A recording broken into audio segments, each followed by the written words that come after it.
জিলাৰ ভাৰত ভূটান সীমান্তত অৱস্থিত গোসাঁই নামৰ ৰাজগড় যুৱ মঞ্চৰ ল'ৰাবিলাকে আমি সকলো মিলি এইবাৰ অসমত লুপ্তপ্ৰায় হোৱা ভেলাঘৰৰ যি অনুষ্ঠান ভোগালী ভোগ মাঘৰ বিহু বুলি কয় সেইটো আমি সকলোৱে অনুষ্ঠান কৰিলোঁ।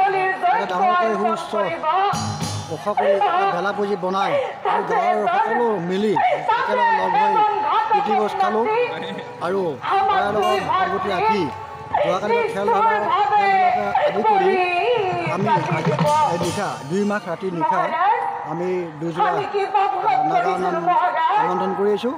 কালি পাটৰ আৰু হীৰামণি কুমাৰ এই তেওঁলোকৰ আমি নামৰ দেখাই পাইছোঁ। গতিকে অনাগত দিনতো আমি এনেদৰে ভোগালী ভোগ বা ভোগালী বিহু উদযাপন কৰি যাম আমি ৰাজগড় যুৱ মঞ্চই। কাৰণ সকলোৰে ওচৰত আমি সহায় সহযোগ কামনা কৰিছোঁ যাতে অসমত বিলুপ্তপ্ৰায় হোৱা ভোগালী ভোগ বুলি বা ভোগালী বিহুটি আমি যাতে এই ৰাজগড় যুৱ মঞ্চই জীয়াই ৰাখিব পাৰোঁ তাৰ কাৰণে সকলোকে আমি অনুৰোধ জনাইছোঁ যাতে সকলোৱে মিলি আমি নমস্কাৰ।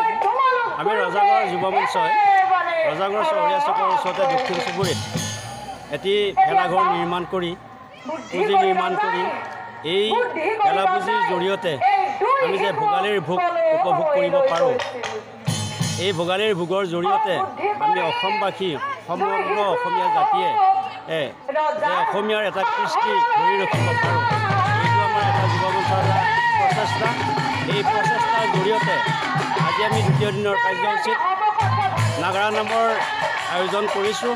এই নাগাৰা নামত আমাৰ কামৰূপৰ পৰা ডালিমী পাটোৱাৰী নাগাৰা নামৰ দলটি আহিছে, দৰঙৰ পৰা হীৰামণি কুমাৰৰ নাগাৰা নাম দলটি আহিছে।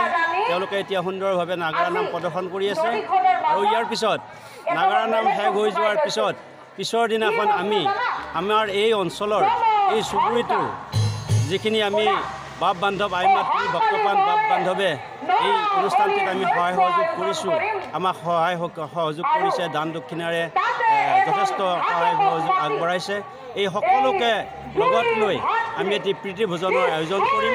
এই প্ৰীতিভোজনৰ জৰিয়তে যাতে আমি সমগ্ৰ অসমীয়া জাতিটো একগোট হৈ থাকিব পাৰোঁ তাৰে কামনা কৰিছোঁ আৰু এই ভাৱটোকে লৈ আমি ৰজাগড় যুৱ মঞ্চই সকলো অসমবাসীক এটা আহ্বান জনাব বিচাৰোঁ যে ভোগালীৰ ভোগেৰে সকলো অসমীয়া জাতি এক হৈ থাকক। ধন্যবাদ।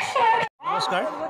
আমি ৰজাগড় যুৱ মঞ্চৰ উদ্যোগত দুদিনীয়া বৰ্ণাঢ্য কাৰ্যসূচীৰে ভোগালী বিহু উদযাপন কৰিবলৈ আয়োজন কৰিছিলোঁ আৰু এই আয়োজনত আমি প্ৰথম দিনৰ কাৰ্যসূচীত বিভিন্ন ধৰণৰ খেল ধেমালি, গীত মাত, নৃত্য প্ৰতিযোগিতা এনেধৰণে আমি প্ৰথম দিনৰ কাৰ্যসূচীটো পাৰ কৰিলোঁ।